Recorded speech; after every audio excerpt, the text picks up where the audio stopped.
Hey guys, I'm Joseph, and welcome to another episode of Speakeasy.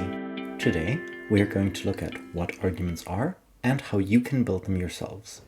We will learn how to write an argument, the trinity of argumentation, how to stay sexy, and finally, we will do a quick exercise where I will do one case study to show you what an argument might look like. So, let's talk about how to write an argument. Put very simply, an argument is a bunch of sentences linked together through logical links that are meant to convince someone that what you're saying is true. Generally speaking, the purpose of your argument is to prove a consequence, the actual thing that you're trying to persuade the judge, or really any given listener of. Essentially, you're working backwards from the conclusion, proving it as you go through your logic. In a debate about legalizing drugs, for instance, you might start thinking, this would be good because it destroys the black market for drugs. This is a consequence. Your argument will then serve to prove that by legalizing drugs, you eliminate the black market for them. Let's talk about the trinity of argumentation. At its most basic, an argument has three parts to it: a premise, an explanation, and a conclusion. You might recognize this structure from essays that you have written in the past for school or university. What's a premise? A premise is a general assumption about something you want to get across to the judges. This will also often be the headline of your argument, and it's basically the point you want to prove. As the name implies, an explanation serves to prove that your premise is true, how it works, and by giving examples of where we see this being the case in reality. Here are some things you might want to consider explaining. Why is my argument true? How does it work? Where else do we see this? And why is it likely to happen as I say? The conclusion, which we often call the impact, is the part of the argument where you explain why the fact that your argument is true matters. Ideally, you either qualify, meaning you explain the degree to which something is important. You consider the difference between being stabbed with a needle or being stabbed with a sword, or you can quantify, meaning you explain how much something happens, which is kind of like the difference between being stabbed once or being stabbed 10,000 times.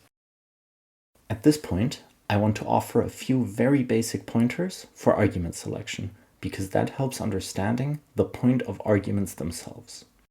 First, when choosing an argument, you want to consider the specific wording of the motion. We will go over the different motion types in a later episode, but it should be mentioned here that you should adjust your argument to fit the motion. Ask yourself, what must I prove to convince someone that this motion is worth being in favor of if you're gov, or not worth it if you're op? Second, you want to make sure that your argument actually answers that specific element of the motion, because no matter how true an argument is, if it doesn't actually answer what you claim it does, it won't be credited no matter how well you analyzed it. This is obviously a very brief explanation on how burdens of proof and clashes work, so if you guys want a more thorough explanation, let us know, and we'll consider adding a more in-depth argument selection episode later. For now, let's return to the basics. In order to remember everything you need to have in a technically complete argument, I offer this acronym that I did not come up with and don't know whom to credit with, but that since time immemorial has been taught to novice debaters around the world. It's called SEXY, spelled either S-E-X-C or S-E-X-I. The S stands for statement. It's basically your premise from our earlier discussion. E and X stand for explanation and example respectively. C or I stands for conclusion or impact. Basically, always remember to stay sexy, guys. Let's now do a case study of applying sexy to the black market example we mentioned earlier.